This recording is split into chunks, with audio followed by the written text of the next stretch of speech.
दोस्तों object oriented PHP में आज हम देखेंगे SPL_AutoLoad_रजिस्टर मेथड। ये मेथड क्या काम करता है ना।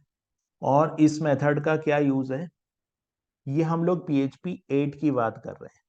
ठीक है, तो इस मेथड को समझने के लिए हम लोग एक प्रॉब्लम देखते हैं। प्रॉब्लम ये है कि मान लो आपके पास एक क्लास बन है, क्लास 2 भी है आपके प्रोजेक्ट में, क्लास 3 भी है और क्लास 4 भी है। चार क्लास है आपके प्रोजेक्ट में, क्लास 1, क्लास 2, क्लास 3 और क्लास 4।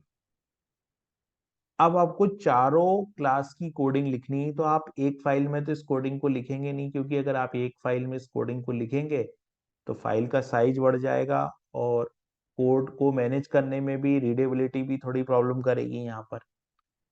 तो हम क्या करते हैं कि इनको अलग अलग फाइलों में बना देते हैं। तो हमने अलग अलग फाइलें बना दी, मान लो class 1 dot PHP, class 2 dot PHP, class 3 dot PHP और क्लास 4 डॉट पीएचपी। अब इन सारी फाइल को हमको इंक्लूड करना है, तो हम रिक्वायर से करेंगे, require class 1, class 2, class 3, class 4, या हम लोग रिक्वायर की बजाय इंक्लूड भी यूज करेंगे। लेकिन अभी ये चार फाइल थी तो हमको चार बार यहाँ पर रिक्वायर लिखना पड़ा। अगर मान लीजिए 40 फाइल होती तो 40 बार लिखना पड़ता, और ये 400 फाइल होती तो 400 बार लिखना पड़ता। तो ये एक प्रॉब्लम है कि इतनी बार हमको रिक्वायर स्टेटमेंट यहाँ लिखना पड़ रहा है। तो इस प्रॉब्लम को सॉल्व किया ये मेथड ने। ये PHP 8 का फंक्शन है, हम इसको फंक्शन बोलेंगे, मेथड तो नहीं बोल सकते। तो ये PHP 8 का फंक्शन है। अब इसको किस तरीके से यूज करना वो हम देखते हैं। तो हम लोग चलते हैं PHP कोड में। यहाँ पे मैं क्या करता हूँ, यहाँ पर देखिए मैंने कुछ कोड का स्ट्रक्चर बना के रखा है। यहाँ पर मैंने एक फाइल बनाई जो कि AutoLoad.php है ना। इस फंक्शन का हम यहाँ पर, ये फाइल है हमारी। ये कौन सी फाइल है जो हमको पीपीटी में यहाँ पर दिख रही है, ये वाली फाइल है, सिंपल। अब यहाँ पर एक क्लासेस नाम का फोल्डर मैंने बनाया, और क्लासेस में मैंने फर्स्ट.php और सेकेंड.php दो क्लासेस बना दी। ठीक है, फर्स्ट.php में मैंने जो कोड लिखा वो कैसे लिखा, मैंने यहाँ पर क्लास फर्स्ट बनाई। अभी ध्यान रखने वाली बात यह है कि अगर आप यहाँ पर क्लास फर्स्ट बना रहे हैं, है ना, तो यहाँ पर अगर आप जो भी क्लासेस बनाएंगे, जैसे आपने यहाँ पर जो क्लास का नेम रखा है वही आपको फाइल का नेम भी यहाँ रखना है। जैसे मैंने यहाँ पर क्लास फर्स्ट बनाई, तो अगर मैंने यहाँ पे क्लास फर्स्ट बनाई है तो फाइल का नेम भी क्या होना चाहिए, फाइल का नेम भी यहाँ पर first.php होना चाहिए। तो मैंने यहाँ पर क्लास फर्स्ट बना दी और फाइल का नेम भी क्या हो गया, फाइल का नेम भी यहाँ पे first.php हो गया।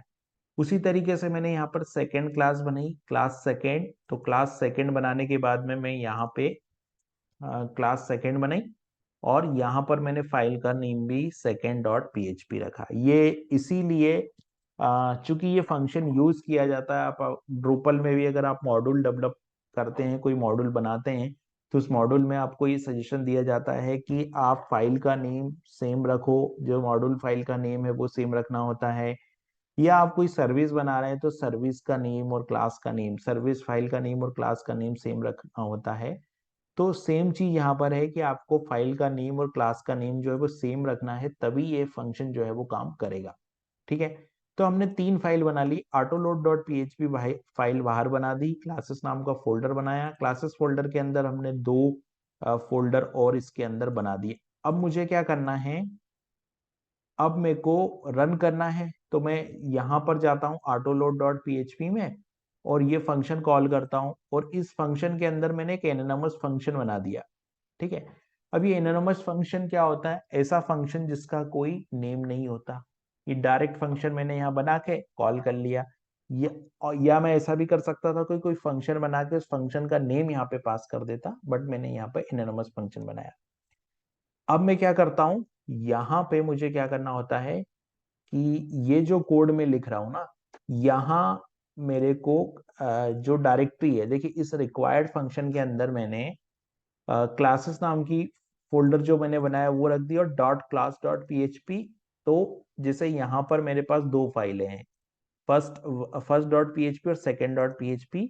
तो इस जो वेरिएबल है यहाँ पे, इस वेरिएबल के अंदर फर्स्ट डॉट पीएचपी और सेकंड डॉट पीएचपी दोनों आ जाएगी।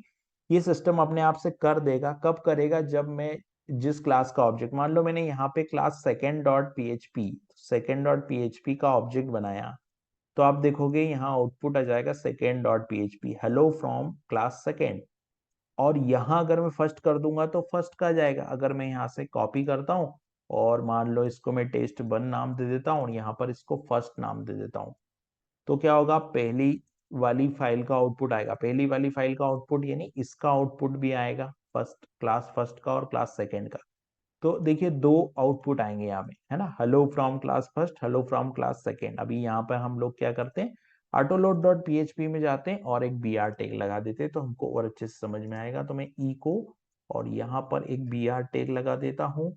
तो मैंने इको करके यहाँ पे एक br टैग लगा दिया। अब मैं इसको क्लिक करूंगा तो आप देखोगे hello from class first, hello from class second. तो इस तरीके से कितनी भी फाइलें हम बनाएंगे तो कोड प्रॉब्लम नहीं करेगा और हमको बार बार रिक्वायर या कुछ लिखने की जरूरत भी नहीं पड़ेगी।